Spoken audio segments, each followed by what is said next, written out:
Welcome to the first episode of the Lucky Buttons podcast, the podcast without an intro. We're your hosts. I'm Luke. Ben. And Ben, did you know Cyberpunk has been out for like a few months now? I have noticed, yes. Did you might say you even bought it? I did, and I played it even. And I think it's pretty good, actually. Although it does have a lot of problems. I think it has a lot of problems as well. I also played it. You played it on the next gen consoles on your Series S. I played it on my One X. Right. And it's definitely not the game that it was hyped up to be. No, I don't think so. I'd even say that it's a flawed gem. I would say so, yeah. It has a lot of problems, but it also has a lot of things that I really appreciate about it, and that I think are very kind of next gen almost. Like what? I mean, mainly just the way that the story kind of like feels very immersive. The way that the cutscenes, for instance, work, the way that the game keeps you in first person perspective the whole time. I think, uh, I don't know. I just think that kind of goes beyond sort of the usual setup of like gameplay and then cutscenes. It just feels very immersive. Like in Fallout 4, which is I think the closest comparison this game has to like first Yep. person cutscenes. And even that game has like dynamic camera angles, but even when you're in a cutscene in Fallout 4, you can't move. In Cyberpunk, you can move. Like, for example, when a character is talking to you on the couch, you can sit down right next to them, which Yeah, is, I think, exactly. is just wonderful detail, wonderful gameplay aspect. Yeah, you'll be talking to someone, and then you're sitting at a bar, and you look at like your drink. You can take a sip. It's very small things, but they do really add up, I think.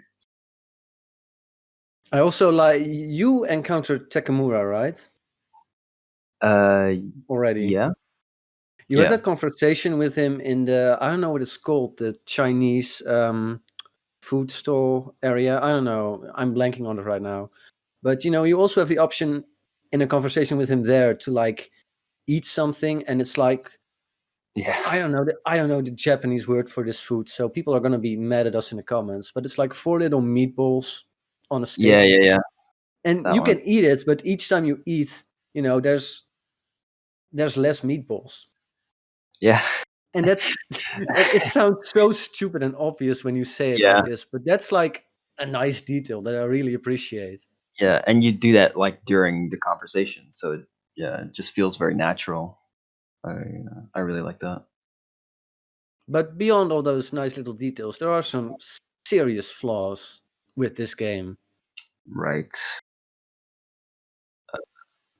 Beyond the bugs, even there are CD Projekt promised like features that are not in this game, like the Mhm. subway system, the trains, and even like they've also promised like a huge variety of outcomes in all the quests. And beyond the main quest, there's not really that much choice Mhm. in the story, Yeah. like which path you can take. And there are some side quests which are really good, but like most of them just feel like busy work almost. Yeah. It doesn't feel as, dense as, like, The Witcher 3, for instance.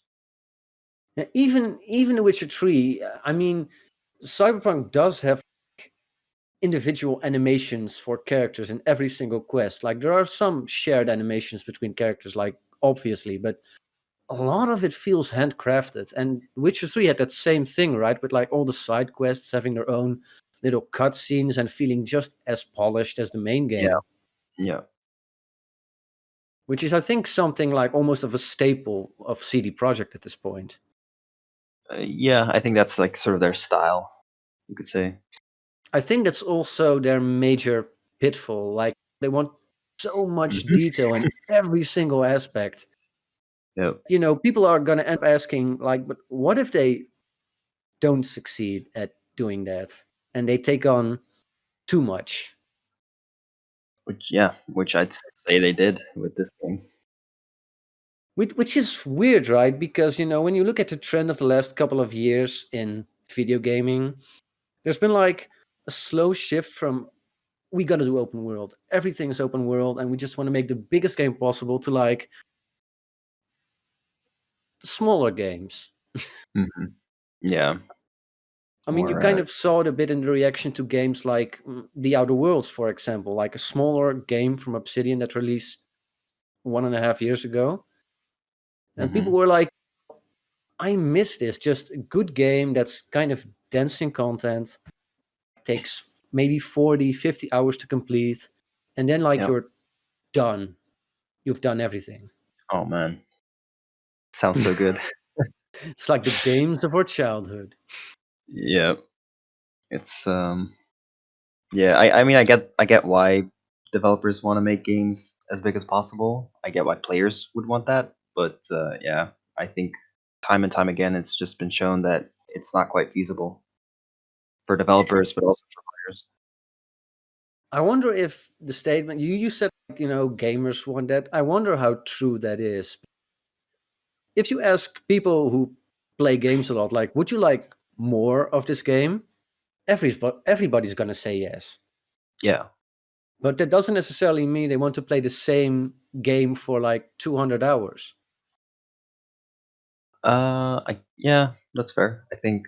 Um, I mean, the reason I say that, I think, is just because, I mean, we're older, right? But I think, uh, especially people, younger people, maybe, I do think they want to spend more time with games, especially now that we're moving to like games as like live service, and just the fact that you can even just get a free game like Fortnite and you can play that for like hundreds of hours, and then you've spent $60 on a game that maybe gives you 30 hours or so, let's say, right?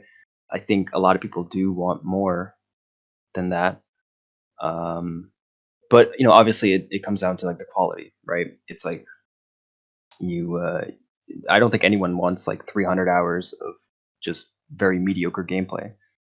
uh, but you know Yeah, like you said, it's also probably an age thing, right? Because we're older, we maybe. have jobs. We kind of want I don't want to play the same game because we can, of course we can play like games that take 200 hours to like do everything. But like you Mhm. got to imagine people who have full-time jobs, we can only game in the evenings. So we would be playing the same game for like half a year, Yeah, to be exaggerating. yeah, yeah, you just want to come home, you want to sit down, and you want to make some like actual progress in like the story. You don't want to do like filler or yeah. And I think Cyberpunk, the side content takes a long time. Like I Mhm. finished the game like 2 weeks ago, and I still didn't do everything, despite finishing as much of the side quests I came across as I possibly could. Mhm. But the main story itself kind of moves at a pretty fast pace from what I'm used to from these types of open world games. Yeah, it didn't seem like needlessly long. I mean, I haven't finished it personally, but it didn't seem uh padded out with all these random side tangents and fetch quests and such. It's felt pretty to the point. Yeah, my only like the biggest downside to this is just like I said, it's a flawed gem. It's got some really rough edges Hmm. here and there. Even beyond the bugs, there's like things in the story that were like, the story moves at a fast pace and sometimes it moves a little bit too fast. Oh wow, yeah. I was so overwhelmed in the In beginning. the prologue, there's just so much stuff is just thrown at you. Like in the tutorial, just this is Literally. hacking, and just everything about hacking is explained to you in like 30 seconds, and you're like, okay, let me get this straight. Yeah. And then there's already like three new mechanics that they throw at you. Yeah. The story itself, sometimes there's like 30 names thrown at you in a single conversation, and you're like, Oh okay, I man. gotta talk to this person to get to that person, but she has a problem with that guy, and Yeah. who am I talking to again? What's your relation? How will you get me further along the main quest? What? How does this technology work again? Like what? Yeah. The story does get better though once you're in the second act. I think at Yeah, least. I think so.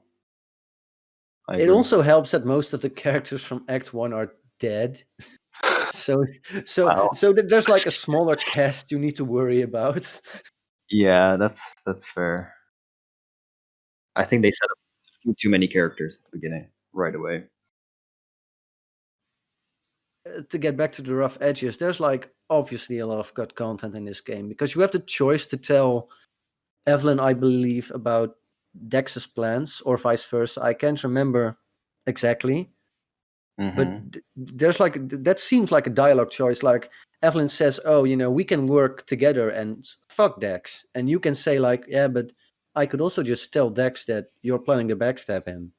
And this whole conversation never goes anywhere because, spoiler alert, they both die. Right. That's It seems like the game explicitly states like, you can make a choice here. At least that's what I was getting out of it. yeah.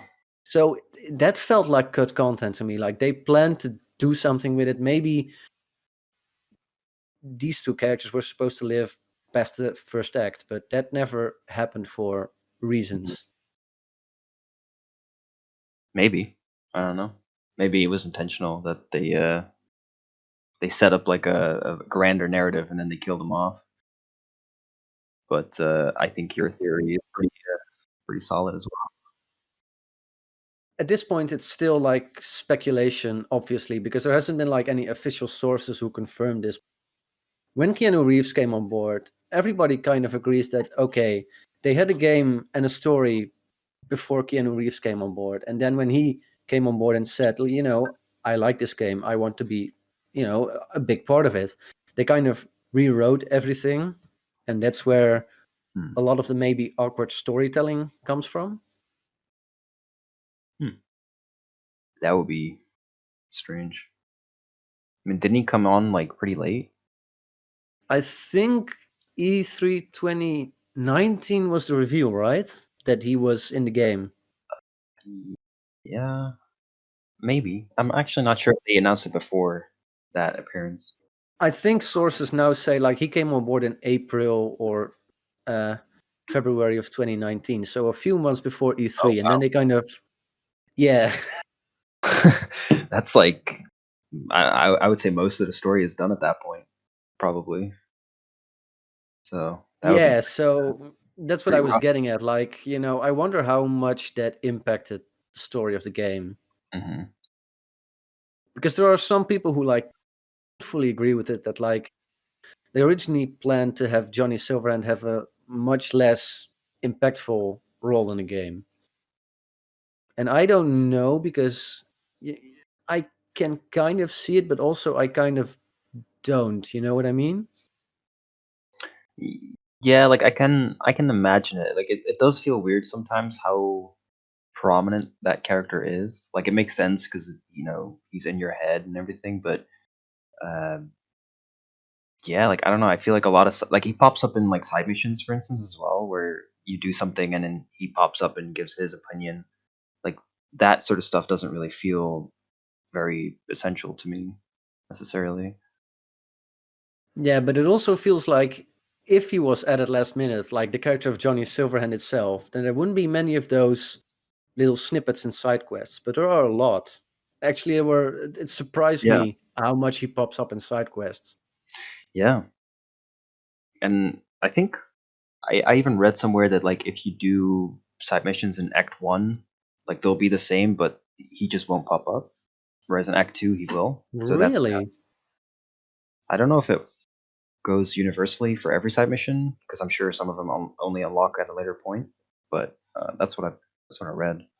I think some of them are bound by. I think most of them are bound by your street cred, actually. Yeah. So that would make sense. But even, I think you can hit if you really want to screw up the game. You could just. I think you can go for max street cred in Act One. Um, Probably, yeah. I don't think there's anything limiting that. No, because I think the whole. Oh no, there is some kind of lockdown. I believe in Act One Hmm. in some part of the city, but I can't remember which part. Oh yeah, yeah. The top of the map. Oh man, I could not for the life of me navigate Night City without the minimap or fast travel points. Yeah. I I mean, mean, I tried, but Jesus. it's pretty tough, yeah. Like even one point I remembered the specific like landmark, but I couldn't find it anymore. But I think that's kind of cool at the same time, somewhat, because it's sort of obviously the point that the city is completely, like on top of itself and like just a zigzag of like Yeah, you get lost literally and figuratively in the yeah, city. Yeah, that's kind of cool. yeah, But like, it's a cool idea on paper, but I wonder how many people got frustrated. Like, I don't know where to go. yeah. And of course, you have the mini map and the map itself, but It doesn't help that the mini map is like super tiny or like super zoomed in. I mean, like you don't yeah. really see a Oh, lot of your surroundings, especially when driving. and I mean, I like the driving in Cyberpunk. It's for the most part, it's pretty good, but Mhm. taking corners in the city is just a nightmare because of that zoomed in mini map. Man, it's Yeah, awful. yeah. You can see maybe like what 5 or 10 meters in front of you. So if you're going like pretty fast, like good luck trying to see that corner come in. This is actually a nice little segue into one of my next points about Cyberpunk. Is like CD Projekt support has been really lackluster, right? After the first couple of months, it really surprised me. You mean like patches and stuff? Yes, because I thought for sure one of the first things that would get patched, because everybody says it, is okay, we made the minimap less zoomed in. Hmm. I think that Yeah, feels like such a simple thing to do. And like, in the first, maybe the small patches will address like game critical bugs. But like even in the first big patch that was released a couple of weeks ago, they did not address it. And I was like, odd choice. I think I don't want to veer off point too much, but I think that's kind of the problem right now. I mean, obviously the game runs pretty poorly on like last gen consoles, but I do think too much of the conversation about you know uh, Cyberpunk getting fixed or getting better is around like just the technical issues, like the frame rate and the resolution and whatnot. Whereas I think beyond that, there's also quite a lot wrong with the game, right? Like just lots of like small quality of life issues, UI issues, entire systems, like for instance the police, not Oh, the really police are just functioning at the all. worst. So like I think the game, even if the game, let's say, launched in like a technically very perfect state, there would still be a lot of work to do. And I think, um, yeah, I mean, I wouldn't want to be CDPR right now, but it is, I think, a tough position to be in. Like, do we just purely fix the game, or do we purely focus on quality of life updates such as like the mini map behavior and stuff like that? I But think yeah, obviously fixing the game comes first. yeah, but yeah, I guess. I Yeah, mean, because quality of life improvements won't get it back online the PlayStation Store. yeah, I suppose. That's gonna be pretty tough. We fixed the minimap, yeah, but your game still runs at 10 frames per second, so Yeah, tough luck, I guess. that's a valid point. Yeah. I mean, I guess I'm somewhat privileged by saying that I played it on the Xbox Series S, so like, and it kind of ran fine there. So like, I like You the say game. ran, so I'm immediately curious. Did the last patch also kind of break your game? Um, I I mean, I admittedly haven't played that much since the patch dropped. I do feel like I noticed a little bit more drops, like frame rate drops. But other than Hmm. that, I don't. Yeah, I haven't really encountered anything bad.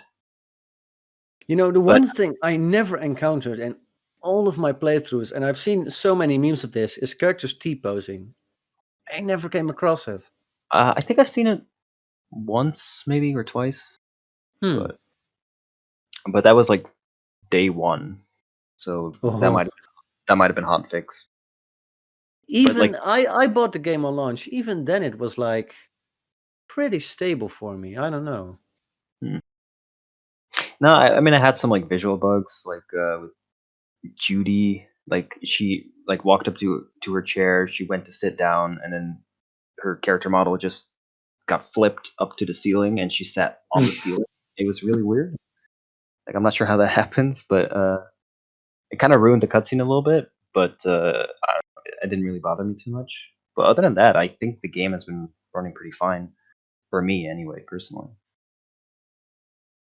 I think I'm using an external SSD. I installed Cyberpunk on an external SSD, and I wonder how much of the bugs have to do with That must help a asset lot. streaming and scripting that's loading in. And because CD Projekt, even in their apology video, said our world is very big, lots of Yeah, scripting, lots of assets constantly loading in, and that's kind of why it runs like shit on last gen consoles. Is there's so much just being thrown at the CPU, thrown at the hard drive, that it can't keep up. yeah. Because like there's no loading times or anything. Like interior spaces are all in the world. And I wonder how much that impacts, like, the bugs and how stable the game is. Probably a lot. Like with the T posing, it's probably just the animations aren't loaded in time. But I think it's interesting, thinking about the future of Cyberpunk. Like, how can CD Projekt Red best, what road should they take? What is the best road to take? I think Oof. it's really interesting to look at maybe other games that have, also kind of had the status flawed gem, Mhm. like games that, are loved by a lot of people, but also that same people will say, but it's got serious problems. Yeah. And games that kind of went through the same phase as Cyberpunk, like, they overpromised, underdelivered, and how did they climb back? And, the obvious thing would be to talk about the game No Man's Sky. But I think a game that's much more interesting, especially in terms of CD Projekt Red, is their own game, their first game, The Witcher 1. Because tell me if this sounds familiar. It's a game that was released kind of buggy. The combat didn't really feel all that great. It had a really immersive world, good world building, was very ambitious, had a great setting. But again, the bugs and some aspects of it kind of felt dated. It just wasn't all that it could be. Now tell me, does this sound familiar? Are you talking about Cyberpunk? I'm talking about The Witcher 1. Ah, that does sound very familiar. Yeah, it's Yeah, did you ever play The Witcher 1? no, I haven't. I did when it came out. No, that was the enhanced edition. Oh That's wow. also a thing that it shares with Cyberpunk. Everybody's now talking about the big patches that will fix everything. Witcher Yeah, 1 actually got a year down the line, it got an enhanced edition that fixed most of the bugs. I'm So pretty sure. again, that's also a Witcher, thing that's pretty similar. yeah, Witcher 2 did as well, right? I remember seeing I an believe it did, yes. But with like that re game was less of a mess, I believe, on launch. yeah. I guess we just gotta wait for the Cyberpunk Enhanced Edition. But anyway, Witcher 1, it kind of had this, even for the time, this awful combat that was basically just a rhythm game. And you could say like Dark Souls is also kind of a rhythm game in the sense that, you have to time your attacks and your parries just Mhm. right to survive. The Witcher 1 also had really floaty combat, there was no weight to it. Right. Like for the animations or The just the animations, like, enemies just kind of dropped like a bag of sand when they were killed, and there were no hit reactions beyond just blood splatters everywhere. oh yeah, that's yeah. Even The Witcher 3 has this where the animations are really, really fancy, but in The Witcher 3 you have more an idea of weight and impact. When a sword hits something, it hits. But in The Witcher 1, all you have is like these audio cues of Geralt grunting, and again the blood splatters of the enemies. So it's really just, again, it feels kind of weightless, like there's no weight to anything. That's kind of a shame. Yeah, that's kind of a shame because there are aspects of the combat, like the way you brew potions and the alchemy system, that's really informed by the world itself. It follows the rules of the world and it makes sense in context, Hmm. which is really cool. And I think they've kept that up through every single entry of the Witcher series. Like even The Witcher 3, I hear, is just the alchemy system makes sense within the world. Yeah, I mean, I was actually reading the Witcher books a while back, and it's funny, like reading the books and seeing how well those things translate into gameplay systems. Yeah, and I think there's that same love with Cyberpunk, the translating the setting to video game form. Hmm.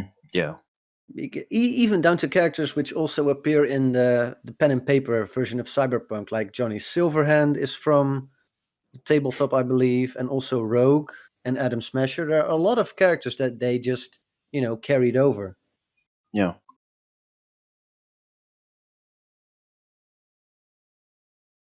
yeah. Even like just mechanics, like being able to upgrade your cyberware and stuff like that. Like Yeah, feels like it's informed by the world first. which is I think is almost a staple of CD Projekt games at this point. I mean, they only made two franchises at this point, but Yeah, even in The Witcher, it stayed constant throughout every single game. Like this yeah. love for the world and the world building. They're very passionate about the world building. Yeah. But I think that's also a problem to get back to Witcher 1. I think that's also a problem of Witcher 1 is it wants to do so much, but it uses the Aurora engine from Neverwinter Nights from BioWare, a game from 2002, as its basis. And they Oof. want to do so much with so little. And it's kind of, it's just not quite there yet. Yeah. Does it does it come together in the end? Like, is it somewhat endearing, like how ambitious the game is? It's Or endearing. Have you heard that the English translation is kind of shit? Have you heard mm, about that? Like, no? I think they outsourced the English translation for The Witcher 1. I don't know Ooh. to whom they outsourced it, but they didn't do it themselves. And as a result, the translation is kind of shit. Yeah, And it that's pretty kind of rough. has that feel that the Star Wars prequels have, where the dialogue is just so cringy or unnatural, and Like on you the need to nose. get into it. Yeah. Oh, that's unfortunate.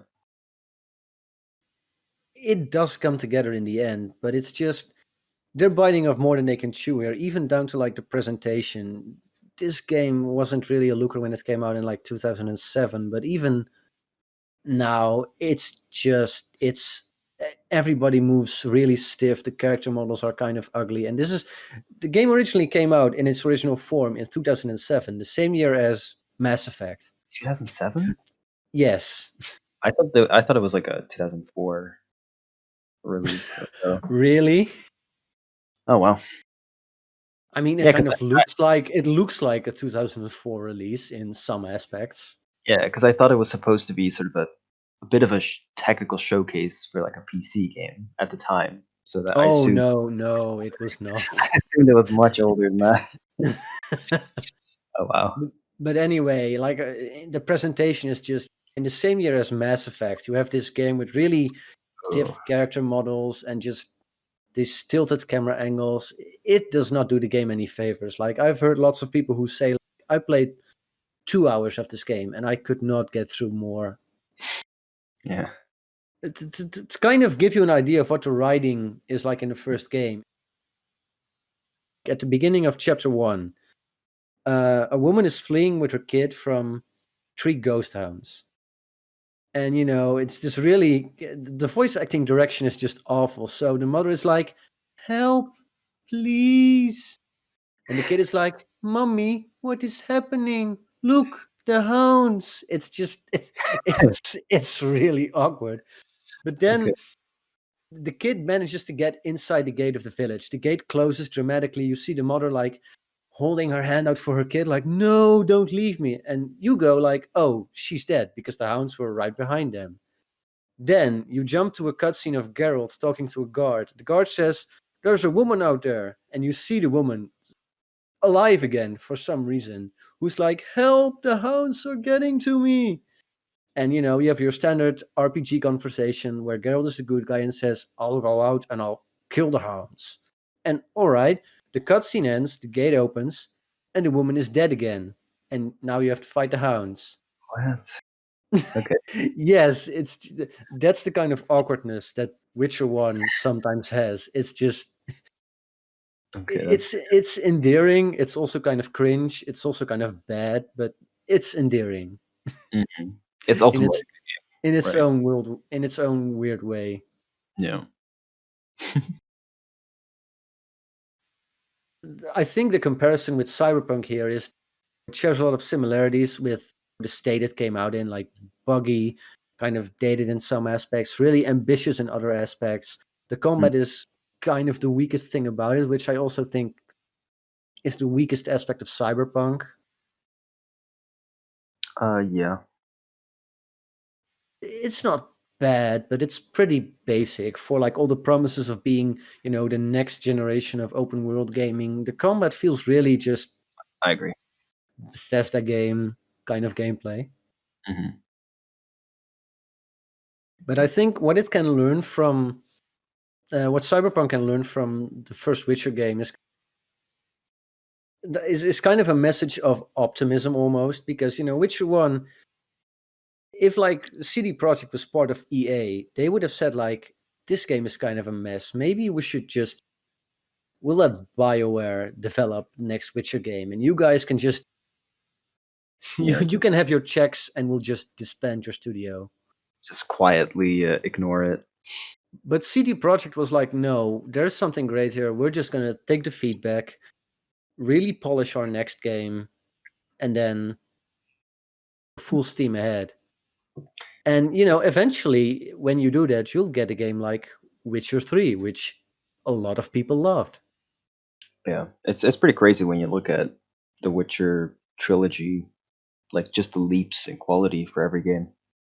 It's yeah, And it's I pretty don't know if they're gonna get back to Cyberpunk after this, because I can imagine like the devs being pretty wow. burnt out and kind of sick of the backlash. And like, let's say it would not surprise me if the team for the DLCs, the eventual DLCs, is a lot different than the team that developed the base game. Probably, yeah.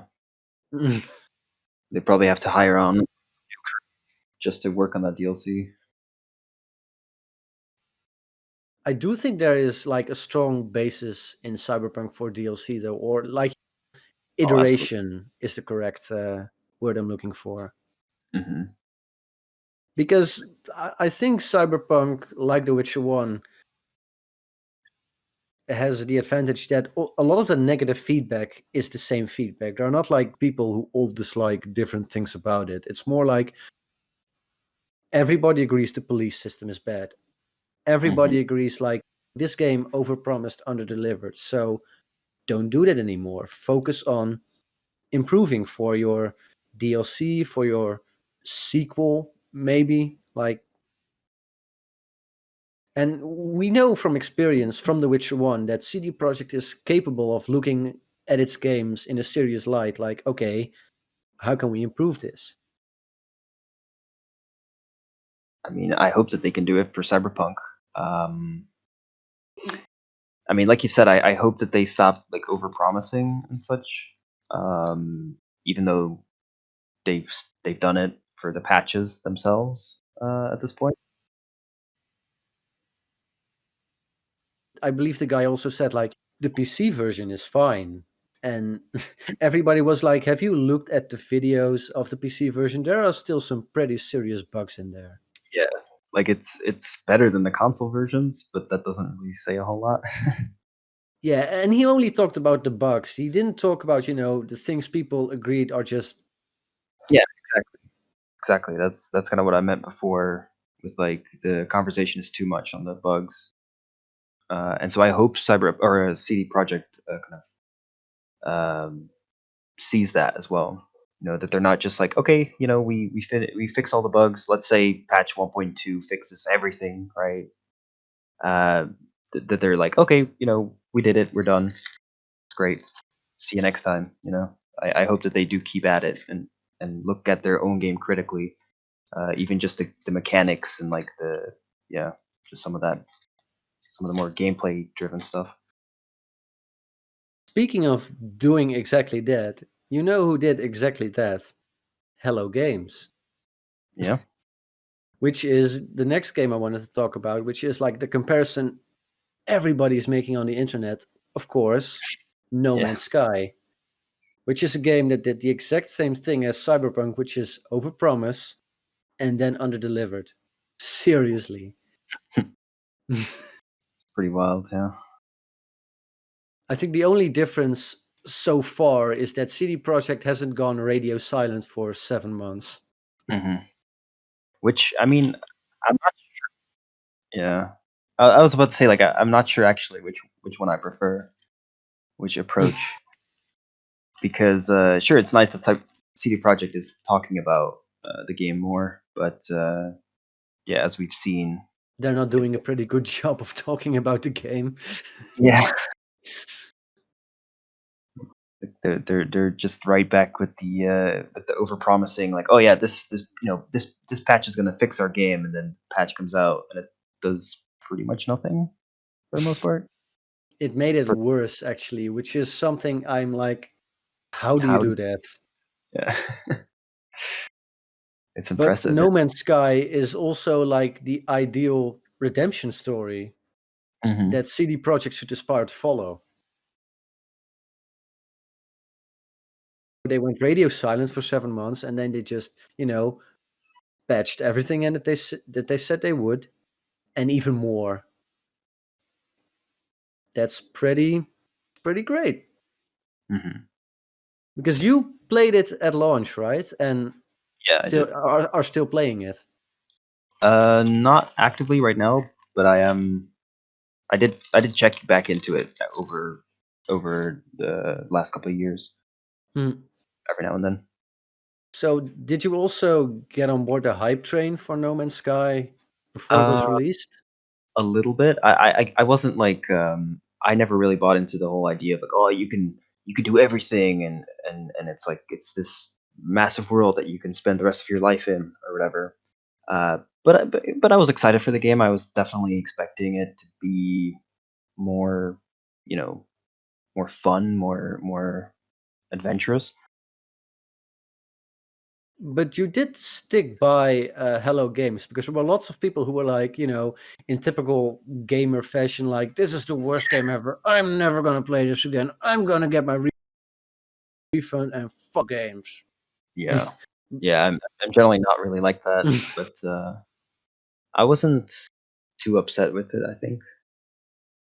So what made you stick with it all that time? Uh, I think I think it is just the honesty of the team. Like, sure, they went radio silent, but they did deliver in the end, right? I think that's like if they had, after right after their launch, if they kept up this message of like, oh yeah, don't worry, this game is going to be so much better in the future, and like we're gonna make it so much better, and we're gonna uh, deliver all these perfect patches, and it's gonna be the game that you all wanted. And if they kept sort of saying that, and then the patches had come out as they did, I feel like the reception wouldn't have been as good because kind of coming back to like that endearing point of from The Witcher One, where it's like uh, I don't know. I think there's a difference between a like when a product is good, um, if the developers are like honest about it, it just feels more fun versus when a developer is trying to promise it to be something bigger. Um, Yeah. Hmm. so in that regard, I do like what No Man's Sky did, which was just be upfront and be like, yeah, we're gonna need more time. We can't really tell you too much because we're just gonna make what we're gonna make. I think CD Projekt is not going to have a better redemption story, No.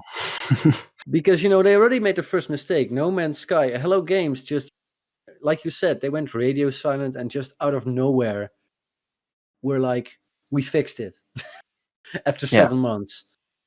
CD Projekt immediately was like, all right, in 10 days, we're going to put out our first big patch. And then a week later, the second. And then, and don't force yourself. Don't Yeah. make gamers promises you can't keep. That's not smart. hmm Like obviously, like some information is nice, especially when you consider that the game is like pulled from stores even. Um, but yeah, I think there's a difference between. I wonder how much that's factored in, by the way. I'm No, No Man's Sky wasn't pulled from the PlayStation Store. And Mm. so Hello Games had no like, we got to get this game fixed as soon as possible because we're not making any money. Yeah, they already made their money. Yeah, the CD Projekt also did, but having your game pulled from the PlayStation Store is pretty serious. And I Yeah, don't think they could have said like, we're going to take 7 months to fix this. I think Sony would have been like, all right, that's 7 more months of no money for you. Have fun. yeah, I think that factored in CD Projekt's rush to patch and fix the game, yeah. It must have. which ultimately is ironic because it's working against them now. Yeah, I mean, I'm sure that they're kind of rushing out these patches as well, which kind of defeats the whole point of Did you wanting. hear they recently patched this? Did you hear about the PC mods that some mods for Cyberpunk can give another user access to your PC? Wait, what? There were like mods that can modify game files, and those game files can be modified in such a way that they can be read by Windows when Cyberpunk is running, that they can give another user access to your PC. That's pretty wild. And at first, CD Projekt was like, install mods responsibly. We're not going to really do anything serious about it. And then, of course, everybody was like, it's your fucking game. Fix this, Yeah, please. I So mean they put that's out a hotfix, I think like yesterday, 1.12. Okay, we fixed it. huh? Just, Is that like normal for like mods to do that, or I don't, not for Bethesda games at least. I have never heard anything about this oh wow, with Bethesda modding that no. that's Stuff like that. It's like, it just shatters what little goodwill you have left. yeah, absolutely does. Which is a shame And because they build up quite a lot over the last few years. and it even with the launch of the game, it just evaporated. As soon hmm as people saw like the PS4 and Xbox One footage, they were like, "Wait, what?" Yeah, it was. It's pretty unheard of just how bad those versions were. I mean, did No Man's Sky actually run decent when it was launched? I don't remember. I think it ran okay. Like I think a lot of people were disappointed by just how you know graphically unimpressive the game was, perhaps. Right, but it Yeah. wasn't technically a disaster. I think. Even at like the No Man's Sky 2.0 updates, I've looked at the pictures of it. They even managed to fix the graphics itself, Yeah, they updated it quite a lot. which I think is just really admirable of them. Like, I applaud them for it. Yeah, I think it's really cool what happened to that game in the There's end, right? there's a reason why people call it like the ideal redemption story for a video game, because it Mhm. is really. Yeah, but I mean, I do wonder, like, for a game like Cyberpunk, how viable that would be because No Man's Sky, for instance, is it's like a persistent open world, right? It's a game that you can potentially play forever, so to speak. Whereas Cyberpunk is very much like a linear, or well, I mean, it's open world, but it's like a linear story driven. Yeah, Uh, it has a finite number of quests, yeah, basically. that's the word. Yeah, finite. It's a finite video game in the end, which I think also makes it so that people eventually, even like hardcore fans, eventually are done with the game. Um, so I wonder how long people are willing to give this game before they just move on, basically. I think a lot of people have already moved on, actually. Yeah. There were like videos of IGN discussing like the patch performance, and everybody was like, "Wait, we're still talking about this game? It's been 2 months. What the hell?" Yeah. And I'm kind of in that same boat in that I finished the game 2 weeks ago, and I don't know if I want to go back, except after a big patch or DLC release. I don't know if I want to go back to it. Hmm. Even the different origins of V, like the Nomad, Corpo, it's all like those take 1 hour. You can play them. You can play with your character for 1 hour, experience all the different origins, and then quit the game. Yep. Yeah, there's no replayability for those anyway. Speaking of games with seemingly infinite quests, how about we talk a little bit about Dragon Age Inquisition? What about I could not finish that game for the love of God due to the infinite quests of that game. It got really bad. I somehow did finish it. There was so much, those radiant AI quests in Skyrim where Mhm. like some poor farmer is like, "Oh no, me husband's trapped in the cave." And you got to go kill some Draugr, and then the husband is saved. You get your gold, but it Yep. feels like a really computer generated quest, kind of vanilla because it is computer generated. Yeah, I was about to say. Yeah. Those were the majority of quests in Dragon Age Inquisition for me. Like some farmer would come up to me and say, "I need to collect 20 flowers. Can you do that for me?" And you run around the entire fucking hinterlands just collecting 20 flowers. You get back, you get your experience, and you're like, "Why did I do this?" Yeah. The game has a lot of that. I agree. Which which which wouldn't be so bad if the main quest just didn't say, "Stop, you haven't done enough mindless bullshit. Just go farm XP for a while and then come back Yeah, and then that's continue the main quests." yeah, I don't I know why they did that. That's what made me stop playing that game. It just got really on my nerves. How far did you get? Did you get out of the hinterlands? I did not. Okay. Yeah, because like there's this thing, uh, like within the Inquisition community, if you could call it that, where it's like you should probably get out of the hinterlands as soon as possible. Like you can come back to it later, obviously, but it's probably better to not get too stuck in that game or in that map and do all the side missions. Yeah. But but I actually did. I think I did most of them, pretty much all of them, probably. Oh my Um, god. like it just the game feels like a single player MMO, like an offline MMO, with all of its fetch quests, and I kind of And also the huge empty maps with no players. yeah, fair. uh, yeah, that I don't know. It had something about it that I appreciated, but I don't think it's a good game necessarily. Like, I wouldn't classify it as like a solid RPG. I think why so many people latch onto it is the same reason, or one of the same reasons that people latch onto Cyberpunk. The character writing in that game is really, really good. Yeah, it's pretty nice. Even though I never finished the game, I looked up most of the cutscenes online, and I just was like blown away by the character interactions with you, the character interacting with each other. It was just Yeah. Oh, it had a classic Bioware feeling. You know what I mean? The Party same, Banter is great. yeah. The characters are just written really solid. They're distinct from one another. You can laugh at them. You can laugh with them. Sorry, you can cry with them. It's just great. Yeah. It's It made me come back to that game and get. I still got stuck in the hinterlands because fuck the hinterlands. But it made me try to replay the game at least multiple times. yeah, that's a good sign. But it's just a shame that quite a lot of games these days are kind of bogged down. Like they have really good elements, but then they're just like yeah, the lack of direction or just the I don't know.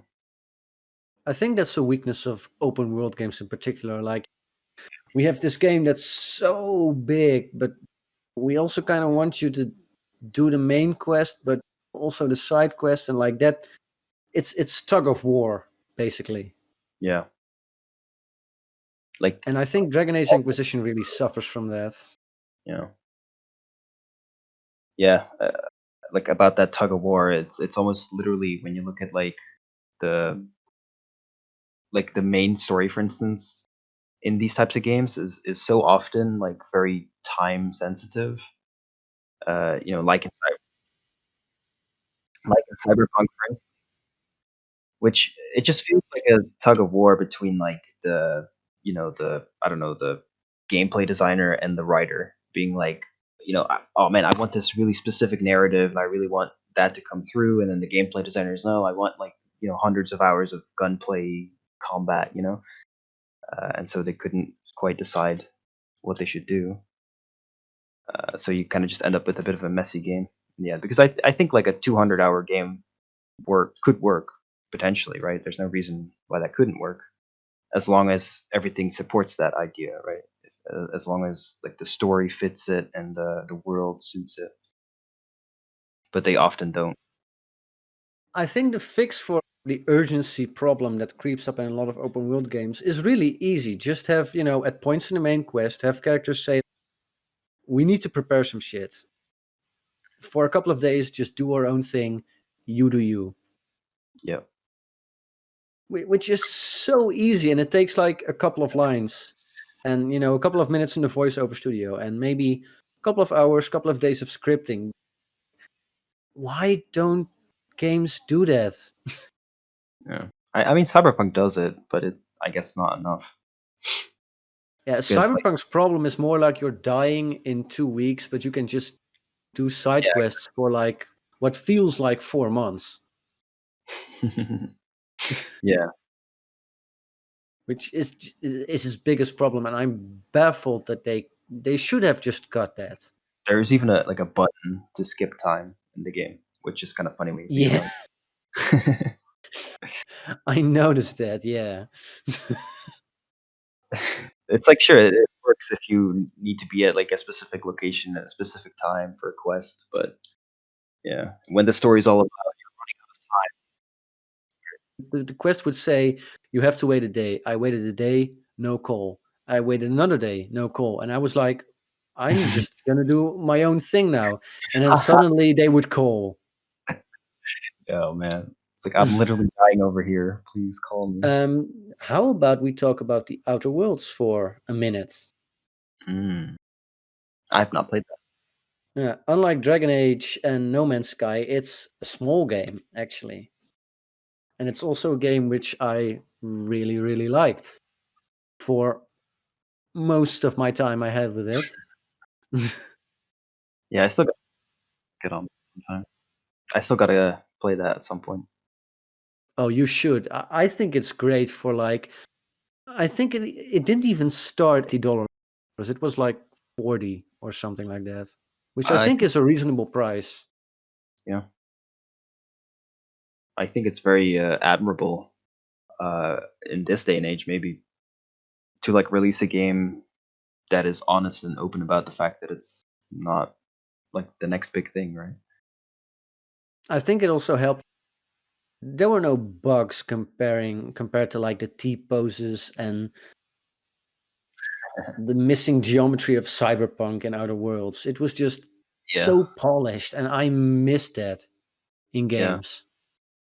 Which it's obvious, like a smaller game with like the same, well, not the same amount of money, but like reasonable amounts of money thrown at it, Hmm. just means that there's more time to polish because it's smaller. Yeah, Which which I'd almost say Cyberpunk should have gone that route. I mean, I know I they wanted to make the biggest open world game, but I would not complain if the game was smaller. You know what I mean? yeah, I agree. I think like the fact that they wanted it to be like bigger than The Witcher 3, I think was one of its biggest downfalls ultimately.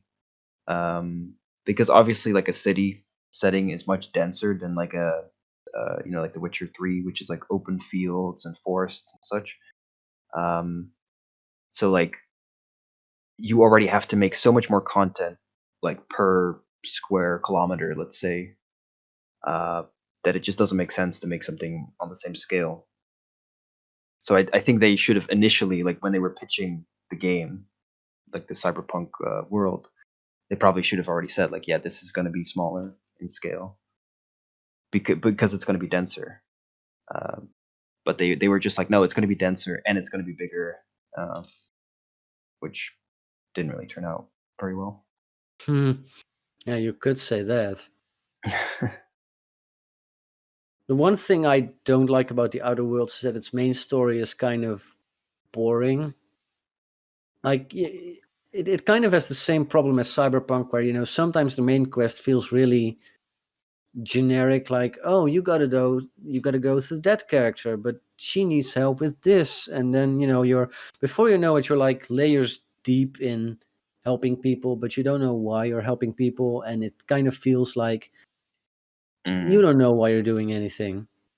And Outer yeah, Worlds often has that same problem where it's just you gotta save my son from the space station, and the son is like, I won't get out of here unless you bring me this, and it mm, it just kind of yeah, feels like you're not informed enough, or like you don't have a strong emotional connection to what's going on, and that just really hurts the overall experience.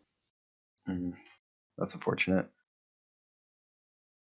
Well, I do like the shooting in the game. The guns sound amazing. I've had so much fun just shooting people.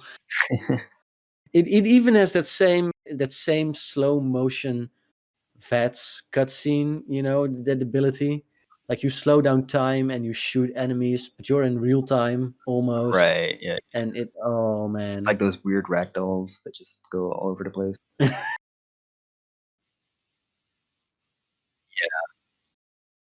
Even in Fallout, I love it. Uh-huh. It's just cheesy enough. And and what really saves Outer Worlds for me from being like, it's a meh game is I think the character writing is really, really good. Mm, Like it's funny. Like the only joke in the main quest is like, huh, aren't corporations evil? And you're like, yes, I know. At first, it's kind of funny, like, oh, look at how evil they are. But then it's like the same joke throughout the entire game right. in every single main quest. The side characters, especially your companions, are just great. I love it. Sounds pretty wonderful. There's this kind of like innocent character voiced by Ashley Birch, and I love her. Nice. I mean, I love Ashley Birch in general. She's great. And I don't think it's even like the game was developed by a secondary Obsidian team, as in like none of the like main people that worked on like Fallout New Vegas or like the really good higher ups who had tons of experience. They didn't really work on it that much. Oh wow. So I was surprised at how good it turned out. Yeah, that's a pretty good sign, I'd say. And one thing that is such an advantage that Cyberpunk really doesn't have all that often is in Outer Worlds. There are so many builds that are just viable and accounted for in like how you approach each level, each combat encounter. Because Cyberpunk really has it disappointed me in that aspect. It yeah, it has maybe like a few builds that you can viably use. Yeah, but also some of the abilities don't matter that much. Like even something like double jump, which is fun to use, really fun. I mean, I can never get tired of jumping over people's heads in every single video game. Yeah. I always do that. But it doesn't change the combat itself that Yeah. much. I really like the double jump. I think it's one of the coolest things, but I do agree like I think because it's optional, they couldn't really make like levels that used it at all. So they yeah, the game just doesn't feel like it was made with double jump in mind, which is a shame. Yeah, and Outer Worlds has just really like, you can go specialize in science weapons, which are like weapons which don't do traditional bullet damage, but like have weird effects like mind control rays, shrinking people, that kind of stuff. And it's so enjoyable. It's just great. Yeah. Yeah, like I feel like with Cyberpunk, like it was getting there with like the smart weapons that like automatically Yeah, aim and like tech weapons where you can charge them and shoot through walls and stuff. But like that's kind of where it ends. Like I kind of just of yeah. it. So yeah, I was hoping there would be more, uh, but it seems pretty limited in that regard, which is again disappointing. I also Scale. don't like how Cyberpunk doesn't use its skills to its full advantage because even in Fallout you have like non-combat skills are useful in dialogue most of the time, but even combat skills can be useful in dialogue. Like if you know a lot, if you have a high gun skill, you can shoot better, obviously, but you can also maybe talk to characters about guns. Hmm. And Outer Worlds has that same kind of dialogue where all skills come back in the dialogue system. And with Cyberpunk, I got the feeling that most of the when a skill came into play in dialogue, it was mostly for flavor text or something like that. Yeah, it's usually like the blue options, like the optional ones that don't progress the conversation too much. Yeah, and I wanted more of that, kind of dialogue where if someone, like for example in Fallout, you could have a dialogue where a man is threatening a woman and he threatens to shoot her. With a high gun skill, you could say something like, I notice your gun doesn't have any bullets in it. So what are you doing? Yeah, I miss that kind of dialogue in Cyberpunk yeah. a lot of the I would time. say in Cyberpunk, it's mostly like, yeah, just dialogue, but it doesn't really affect the outcomes of anything. So I think that would have been cool if you could like solve things in unique ways through the dialogue. I also think that Outer Worlds is really, you haven't played it, Mm. right? There's this DLC, the first of two major DLCs they're gonna release. They released the first one, I think, in March or October last year, I believe. Mhm. And it had more of a Bioshock vibe. It was totally absent in the main game, but they went for a kind of Bioshocky vibe. Like Oh, wow. you go to an asteroid, everybody on the asteroid is dead. You kind of like piece together through audio logs and text log what happened to everyone. And I think that's kind of cool, like experimenting with different genres or Yeah. like even letting other games influence you in DLC. I think that's a pretty good route for Cyberpunk to take Oh, if they're going to develop the DLC. I would love like a more dialogue focused DLC or something Oh yeah. like. But I think Cyberpunk, did you see the original trailer for Cyberpunk from like 2012? You mean the one The woman announcement being trailer? shot? Hmm? You mean like with the woman shot Yeah. in slow motion? Yeah. That kind of had like a dark, almost like cyberpunk horror vibe, and I would love if they did something with that in the DLC. Yeah, just like very. Like move more towards horror because there is still it's hinted at in Cyberpunk, but they never really do anything with it. Yeah. I mean, the game gets pretty dark at times, but yeah, just more consistent dark. Even something like the cyber psychosis, the cyber psycho quests, Yeah. they don't really explore that all too well, I think. Yeah, they're just boss fights in the world. And then there's like a Yeah, and they have like a text log on them, yeah, like which a like details notepad. like how they went insane. Yeah, which are all like really cool, but like let's see that, I don't know, more in action, like. I would love it if they showed us that. Like, in the DLC, we could have a companion who's slowly turning insane, and you could try to talk him out of it, but like it would be inevitable every single time. Mhm. That would be really cool, and I Oh, hope they can do something with that. that sounds great. Yeah. Speaking of DLC and games not getting any DLC, you played Mass Effect Andromeda, Yep. right? Mhm. Which is like the worst case scenario for Cyberpunk, in my opinion. Like just Yeah. saying, we're just gonna abandon it. Fuck Yeah. it. Yeah, they released the game, they did a few patches. They were like, "Yeah, yeah, we're working on it, have have some faith, and The then Quarian Arc DLC is coming, guys. Don't worry. yep, and then they were just like, oh, actually, I guess this isn't really worth saving anymore. So Which is you played it, right? What's your opinion on it? uh, I, I I think it has a lot of potential. Like it has some rough sides, definitely. Some pretty inconsistent writing. Like sometimes it's pretty bad, but I think there's also quite a lot of moments where it is pretty good and even rivals the original trilogy. Hmm. Uh, and like the combat, I think is pretty well done. It's kind of similar to Cyberpunk in that it's very functional. It's very well done in that regard. It's not like there's not a lot of build variety or anything like that. But there's definitely a good foundation there. Um, and yeah, I think the game could have been like I feel like DLC for the game could have been great. I think a sequel could have been really great. Just fixing the issues that the original had. Hmm. Uh, but yeah, I guess that won't happen. But would you consider the game like a flawed gem? Like there are serious flaws with this game.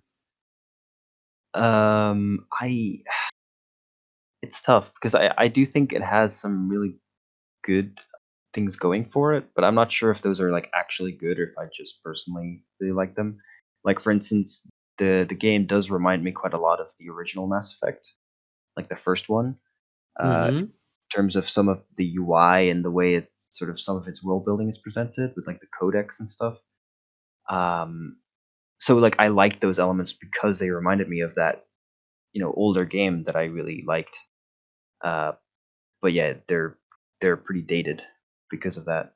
So I don't think I don't think they're objectively good things about the game. Hmm. So I don't know. I think the game is yeah, I don't know. I would say it's rough. Yeah, this is kind of an interesting point you're getting at there. So would you like the game if it didn't have anything to do with Mass Effect? Hmm. I don't know Like if it was actually. its own thing? I think I wouldn't. Well, I don't Hmm. know. I think I'd still enjoy playing the game, but I don't know if I would have finished it. For instance, like I really did enjoy seeing like the races again and like just some of that clunky Mass Effect UI just kind of I don't know. It kind of made me happy a little bit. So Hmm. yeah, I don't know what would happen if the game was just a random game. I think actually I think it might have been received better by a lot of people. Because it Um, didn't have the expectations that came with it being a Mass Effect game. yeah, exactly. Because like obviously it was a pretty hyped up game. Like it's justified because it was like this big new RPG coming out. But I think if it had just been something similar to Outer Worlds, for instance, where it was just a more humble developer being like, "Hey, here's our new game. See if you like it." I do think the reaction to it would have been a lot better because I do think it has a lot of good elements. Hmm. It's just when you compare it to something as iconic as the original Mass Effect trilogy, um, it doesn't really hold up as well. I think it's interesting, we're talking about, expectations and how much like previous entries in the series can influence, what comes next and how we look at it. Because even with Dragon Age Inquisition, that had the previous games, to build upon in terms of story, but also in terms of hype. Hmm. Even getting back all the way to Witcher 1, that game, The Witcher was huge in Poland. So Hmm. obviously from there, people were excited for that game from Poland. So that also kind of had a certain amount of hype carrying it. But Cyberpunk, I always got the feeling it's this really unknown property because for the longest time I didn't know that it was based on like a pen and paper tabletop setting. That Hmm. there were actual characters and there's an actual backstory for everything. I just thought like they're doing a cyberpunk game as in the cyberpunk genre. Yeah, that's what I thought as well. Like So I wonder. Yeah. No, continue. no, I was just saying like I never really realized it was like like officially connected to the original Cyberpunk uh, game. Yeah, I wonder if the game would have been received better if Cyberpunk was this established property with, like, maybe one or two more games like released 10, 15 years ago as like these isometric top-down RPGs, like, had a bit more of a status Hmm. to it. That's interesting. Like again, I'm not actually sure if that would make people more forgiving of it or even more critical, perhaps. Hmm. But I think it would help with, like, the forgiveness in terms of bugs and maybe like oddities in the storytelling, because like you were saying with Mass Effect Andromeda, it kind of reminded you a lot of the first Mass Effect, and in that way you kind of enjoyed it more. Yeah, So, but maybe the same could apply to Cyberpunk. I don't know. hmm. Well, I mean, I think judging Mass Effect Andromeda isn't very well liked by the internet generally, so I'm not sure. It's not very well liked by the internet, that's true. But Yeah. hey, at least it didn't kill Mass Effect. Wow, I'm really excited for the Legendary Edition and for the next game. Like I'm still super into Mass Effect Oh despite man. despite it all. I've just been listening to Mass Effect music non-stop for the past 3 days. Oh, nice. And I I'm gonna play the shit out of the Legendary Edition once that comes out. yeah, I'm really excited. They're finally doing something about Mass Effect 1. I know there's mods probably for it, but I'm excited to play that game again and not be super weirded out by the gunplay and the By elevator just rides. the dated feeling of everything. Yeah. Like Uh, it's endearing in its own way, but it's yeah, it could definitely use an update.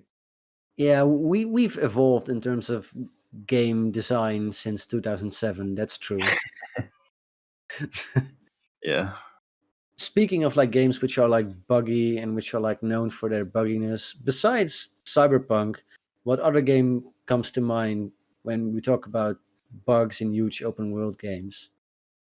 Um, Bethesda games, of course. right. Almost forgot. Bethesda games are like the first thing when you say Bethesda game, everybody goes like the first thing that comes to mind is Skyrim. The second thing that comes to mind is buggy. Yeah. I think it's true for most people. And I think it's really funny to look at Bethesda games because everybody is, not pleased with Cyberpunk and its bugginess. But with Bethesda games, I always got the feeling like people laugh and we like, go, oh, it's endearing in its own weird way, and then we continue playing. But it doesn't bother us that much. Yeah. I mean, I don't know if how it's with you, but it never bothered me that much, the bugs in Bethesda games. No, I really like Bethesda games. But yeah, like when you put it out like that, it does sound pretty weird. How cuz like my immediate thought was like, "Oh, cuz those bugs aren't like game breaking." But then I realized that they are.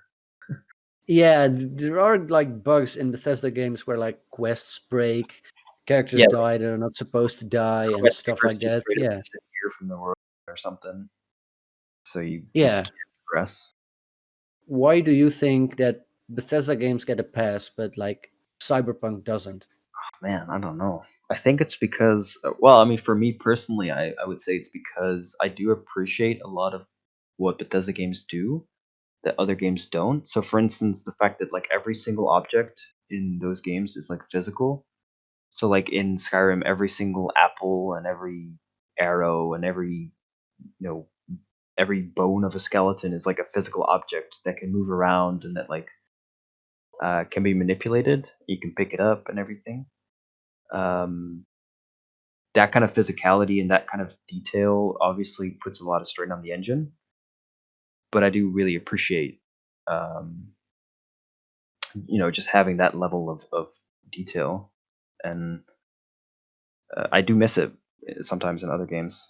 Like in Cyberpunk, there's just so many items. Like almost all the items that you loot in Cyberpunk, like they're not physical items. Like they don't exist in 3D, Yeah, right? you loot them out of chests or something like that. Yeah, you loot Yeah. like a noodle, like a pack of noodles, or like a pen, or like a document, but they're all just like little 2D sprites, you know. Yeah. And that's what I really appreciate about Bethesda games, is that they are like everything is modeled, everything is detailed in that regard. Hmm. And so I'm sure a lot of bugs and a lot of like the engine being kind of bad uh, are result of stuff like that. But that's why I can forgive it ultimately, I think. So you're saying like because of its ambition, you're more forgiving towards it. Yeah, I think so.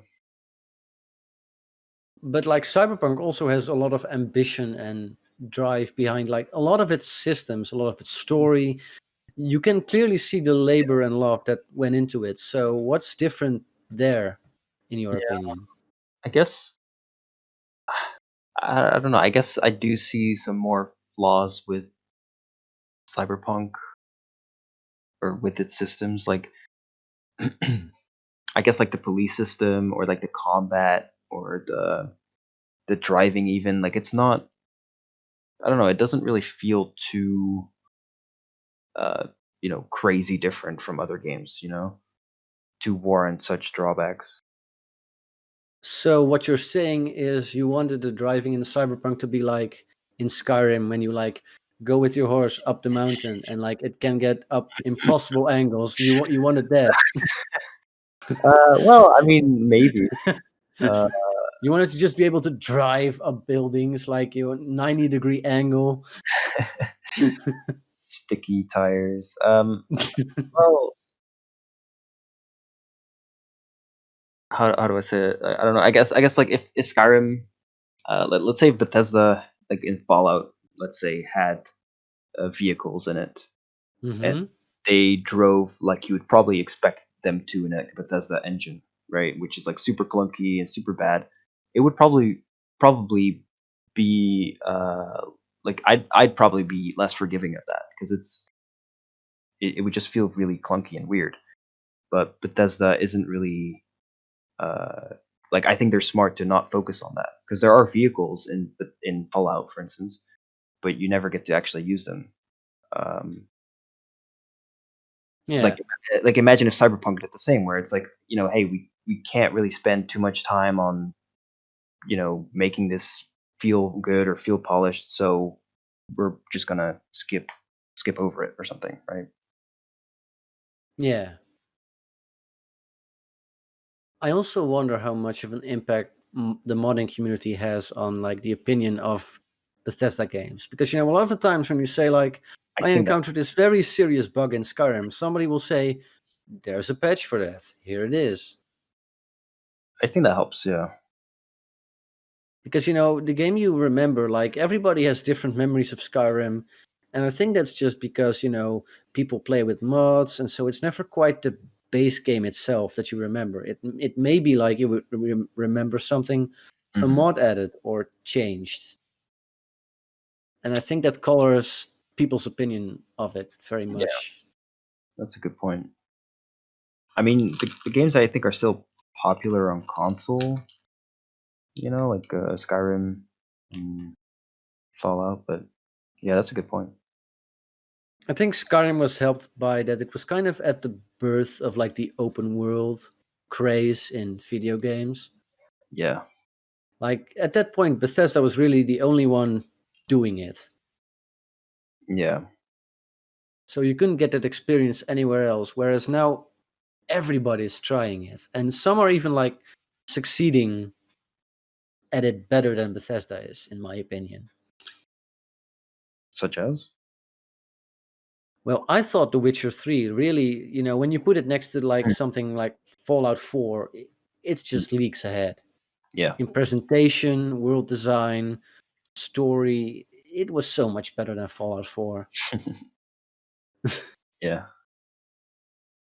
To bring it back to Cyberpunk, I think the modding community can also have a pretty big impact on that game, but like the patches, CD Projekt is really just kind of ruining the modding at this point because they released modding tools last week, I think, and it's just like a glorified file extractor.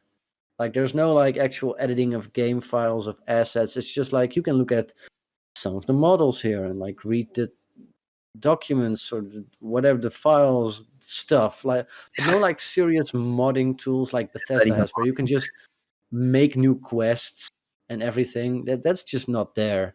Yeah, it seems pretty limited.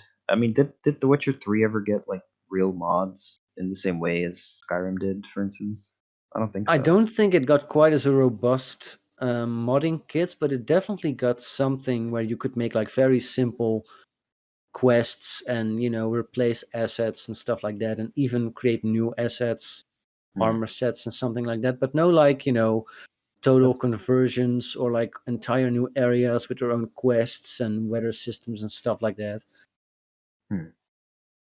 And I think that's really a missed opportunity for Cyberpunk because I think it's a game that people, with the right modding tools, people would just get right on it Yeah, I think so. and like make new quests, maybe restore cut features that are still in the game files and unofficial patches and stuff like that. I think there's like a really good opportunity for this game to have a really long life, but Yeah. CD Projekt does not agree.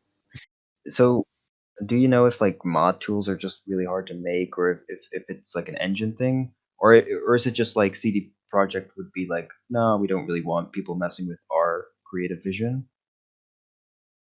Like is it sort of them saying it, or is it just something that you have to put a lot of time into as devs to make a game I very modern? know I know for a fact, like the reason Bethesda games are so easy to mod is that the tools that you get, the creation kit is very similar to what Bethesda used while they were developing it. Like it's stripped down in some aspects, I think, but it's mostly the development tools, just consumer friendly.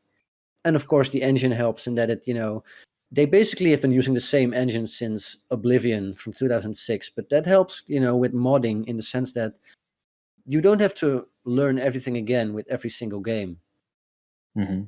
So, when the next Elder Scrolls comes along, everybody can just, jump on that bandwagon and see like, oh, this is similar to Skyrim and this and this and this. Oh, I can already make quests in like 4 days. Yeah. I think that's what's kept modding, at least for Bethesda games, has kept modding alive all those years. Mm.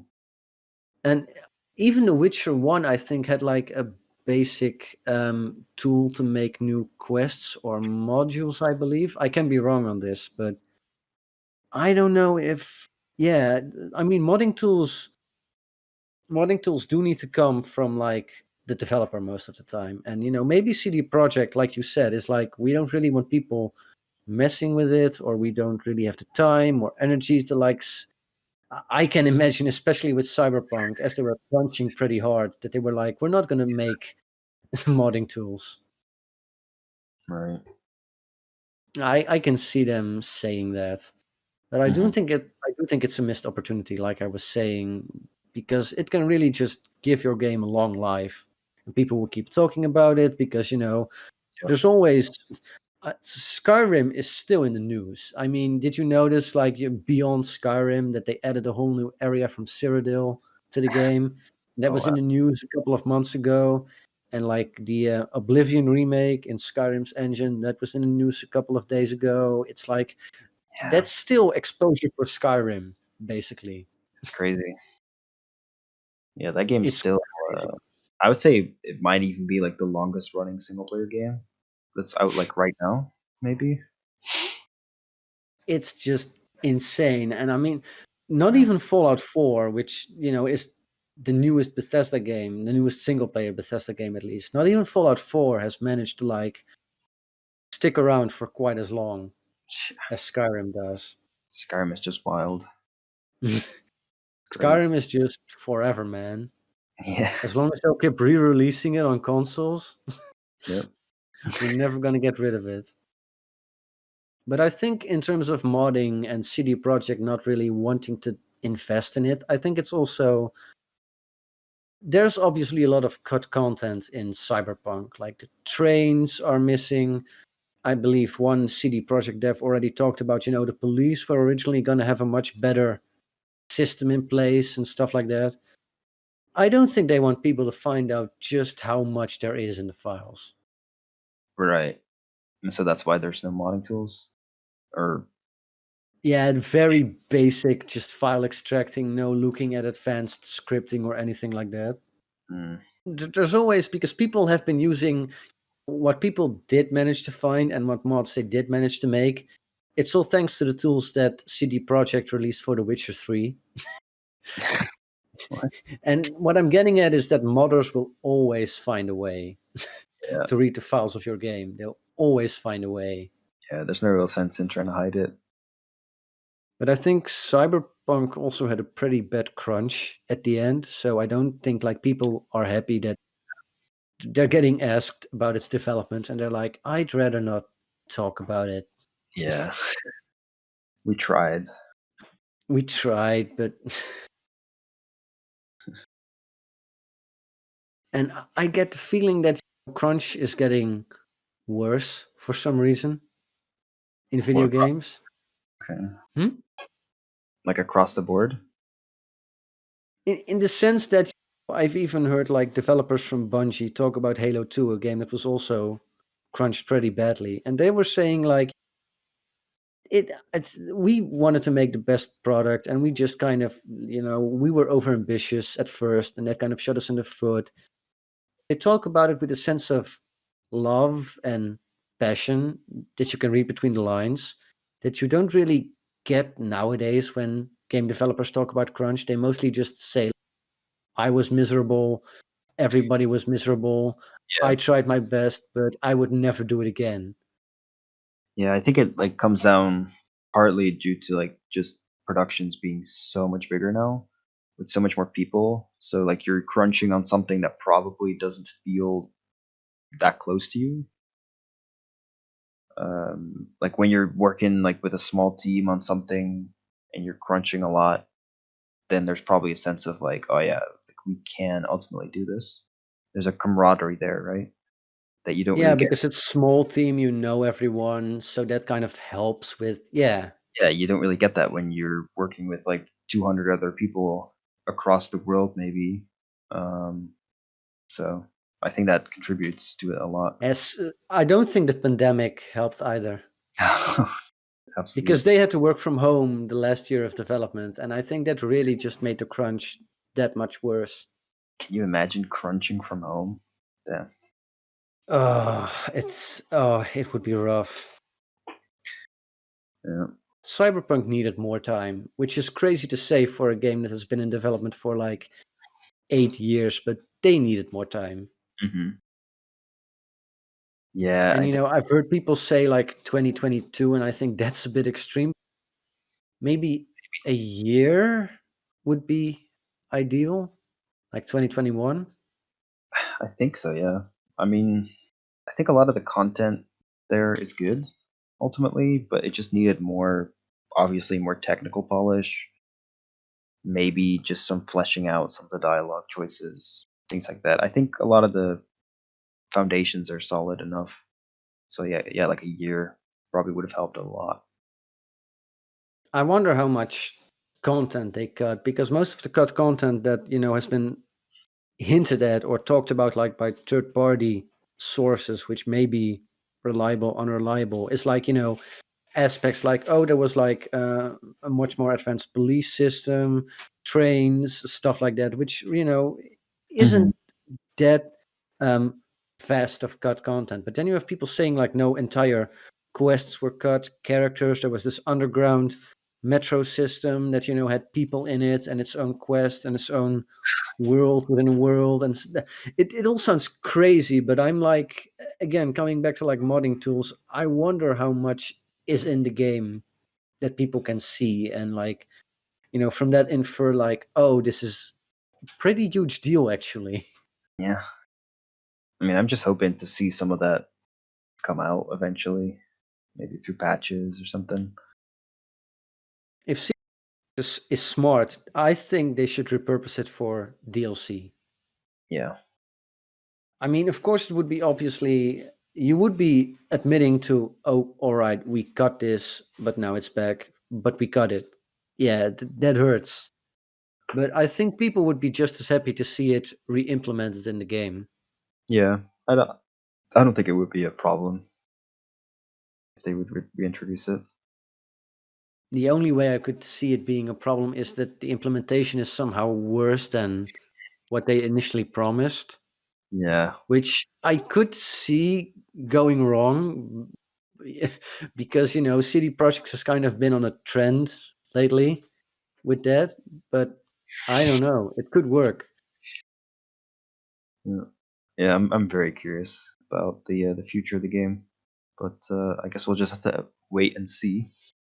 Yes, I think there's multiple routes to take. I think the best one ideally is, of course, the No Man's Sky route where they just fix everything, but I don't think we're gonna get that outcome.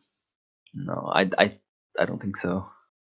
I think the ideal route for now is just, patch 1.2 should be the big patch where like most of the really serious stuff is fixed, and then in the roadmap they can focus on DLC, and Mhm. then we'll see. And then we'll see. Which I think is a good and optimistic note to end on for our first podcast episode. Yeah. So I guess we'll see our audience next time, and See you next. see you next time. Thank you for listening.